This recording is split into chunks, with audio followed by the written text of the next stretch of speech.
So one of my favorite types of Pokemon are the type of Pokemon who are not native to the region that they are introduced in. This kind of Pokemon occurs every once in a while within the Pokemon world, and every single time they pose a very interesting question. If you're not from the region that you were introduced in, then where the heck are you actually from? Usually this only happens once whenever it occurs, maybe twice if you're lucky, but in Pokemon Sword and Shield, there are actually several Galar Pokemon who are not actually native to the Galar region at all. So today I wanted to highlight these Pokemon because you might not have even known that these Pokemon weren't from the Galar region in the first place, but not only that, I also would like to speculate about where in the Pokemon world these Pokemon could have originally came from. We've got a lot of interesting discussion to talk about today, so without any further ado, let's go ahead and get started. The first Pokemon I'm going to talk about here is actually one that you might not have even been aware isn't actually from Galar, and that Pokemon would be none other than the blockhead itself, Eiscue.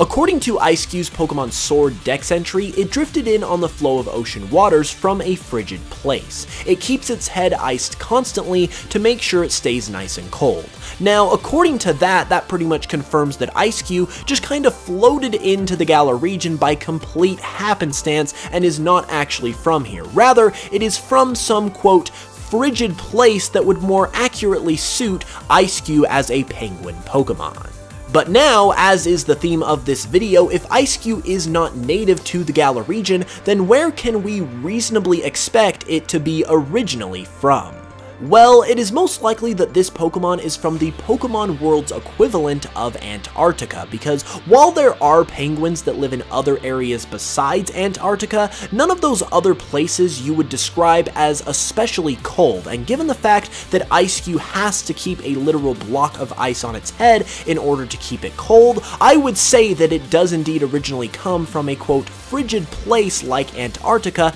just as the Pokedex described. And unfortunately, because Antarctica is virtually uninhabited due to its cold climate, there's most likely no kind of region or settlement there, meaning that we will most likely never get to see this area of the Pokemon world for ourselves. However, there is some really good potential for development of Eiscue's origins if Game Freak decides to eventually go that route. Australia is another home to penguins and is also a place that is a prime candidate for a future Pokemon region, and it just so happens that the one species of penguin that lives in Australia is known as the little penguin, as it is the smallest species of penguin that is in existence, and because of this, they are often called fairy penguins. Now, if that does not scream regional variant for Eiscue, I don't know what will, and since Australia is also much closer to Antarctica, maybe some backstory could be given to Eiscue if we actually ended up getting an Australian region.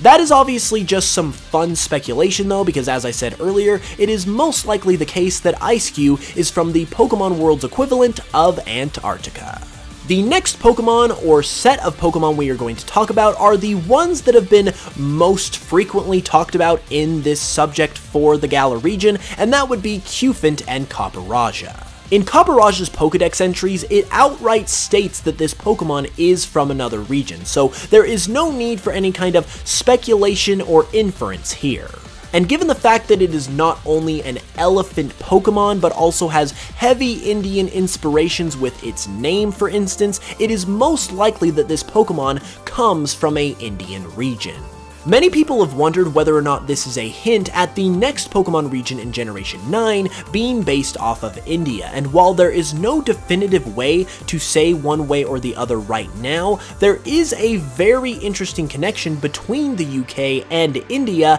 in our own world. There are heavy historical relationships between the UK and India that date back all the way to the year 1600, so it might actually be the case that Copperajah is simply referencing this part of UK history, as the Galar region is of course based on the UK. But then, on the flip side of things, it does seem kind of odd that Game Freak would essentially confirm the existence of a region that we have never seen before, and then not actually let us see the region within the next few years. Now, it's not like it's a regular thing for these Pokemon who are not native to the region that they debut in to have their native regions debuted. In fact, it isn't really a regular thing at all, but with Copperajah having such a distinctly Indian inspiration, whereas all of the other Pokemon in this category are kind of ambiguous with where they actually come from, it just seems like a very interesting way to go about this concept. Because of this, I would say that of the Pokemon we're talking about today, Kufint and Copperajah are the most likely to have their native region officially shown off someday, because they've got those heavy origins, their dex entry specifically states that they are from another region, and it just seems like it would be a good opportunity to address something like this in the future. Moving on though, the next Pokemon we are going to cover here is Eternitus, and it's rather obvious that Eternitus isn't from Galar because it's actually from space. According to Eternitus's Pokemon Shield dex entry, it was inside a meteorite that fell 20,000 years ago. There seems to be a connection between this Pokemon and the Dynamax phenomenon. So basically, Eternitus is yet another Pokemon that is from the vast reaches of space, and these kinds of Pokemon are no stranger to us in the Pokemon franchise, as not only have we had a number of Pokemon that are generically from space, but we just got done being introduced to a plethora of Pokemon that are from the Ultra Space region of the universe as well. And obviously when it comes to space, which is infinitely vast and unknown, especially in the Pokemon world, there is no real way to actually pinpoint or guess where Eternitus could specifically be from. However, with the onset of Ultra Beasts in Generation 7, there is somewhat of a distinction now for space-based Pokemon in whether they are an Ultra Beast that comes from Ultra Space or not. Now, Eternitus is most likely not an Ultra Beast, meaning once again its origins most likely lie in the infinite, non-pinpointable reaches of space. However, there is a very curious question that can be asked concerning Eternitus, and that is whether or not it could have any kind of relationship with the Poipole family. Eternitus is Poison Dragon type, the same type as Poipole's evolution Naganadel, and the only other Poison Dragon type other than Eternitus. Additionally, Naganadel and Eternitus have somewhat of a visual similarity to one another, almost as if Eternitus could be some kind of weird evolution or mega evolution of Naganadel or something along those lines. There is no way currently obviously to know for sure,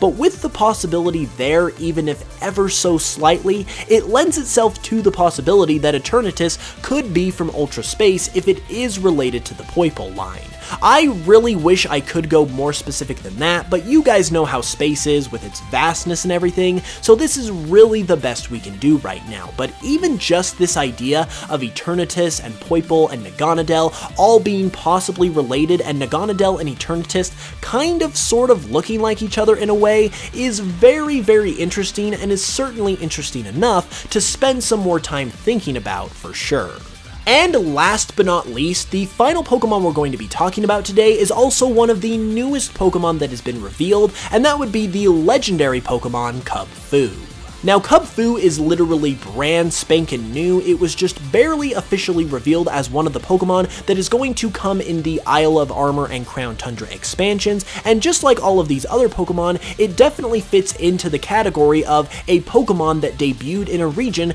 that is not originally its own. However, this concept is a little more complex when it comes to Cub Food, because according to the Pokemon Sword and Shield website, long ago Cub Food was actually native to the Galar region, but then over time they actually decided to go away from Galar and ended up in mountainous regions very far away, and that is where the Cub Food that we will meet in the expansion actually comes from, as opposed to Galar. So overall, Cub Food is a little bit of both in this category, but we definitely know that in the modern day, it does not call the Galar region its home anymore, and rather, it calls some place that is a faraway mountainous area its home instead. So that is going to be the key descriptor here, and we can also tell based on it and its evolution Urshifu's inspiration that it is Chinese in nature. So naturally, a Chinese region is possible, but a lot of Chinese, Japanese, etc. type of stuff can also overlap fairly easily, especially in the world of Pokemon,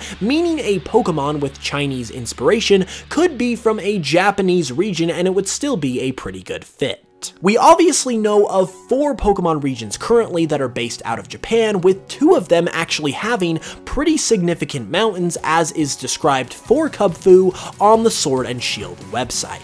And those mountains would be Mount Silver for Johto and Mount Coronet for Sinnoh. This Pokemon is also noted for training vigorously, which is what Mount Silver is literally known for, that being a place where only the most skilled trainers and Pokemon can go in order to get stronger, and it's also the type of place where a legendary Pokemon could definitely reside, so this is actually a very nice fit. However, it is noted on the Pokemon Sword and Shield website that the reason Cub Food eventually left Galar as its home was because it would travel with people in the past to, quote, uncharted lands to trade or explore, and this is how they eventually made their way away from Galar. So with the use of the phrase uncharted lands, it's also entirely possible that we've never seen Cub Food's home before. This could just be a generic term and not literally saying that we have never seen Cub Food's home, but the main bar from putting our foot down and saying that it's definitely from Johto or it's definitely from Sinnoh is that if this were to ever be officially addressed, Cub Food would have to be sort of acclimated to that region that it's from some way within the official canon, which is actually why Sinnoh could line up nicely with the opportunity to do that coming in the Diamond and Pearl remake.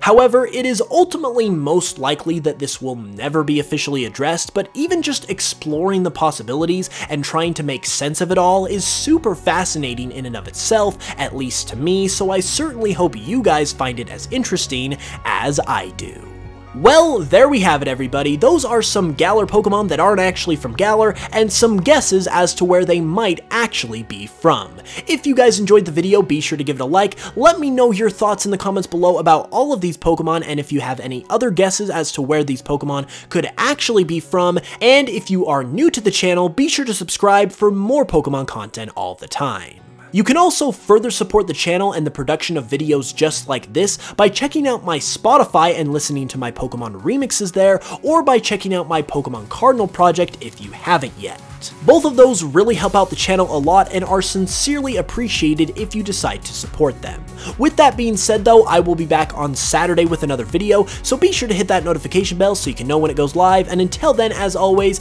you know I love you guys, and I will smell you guys later.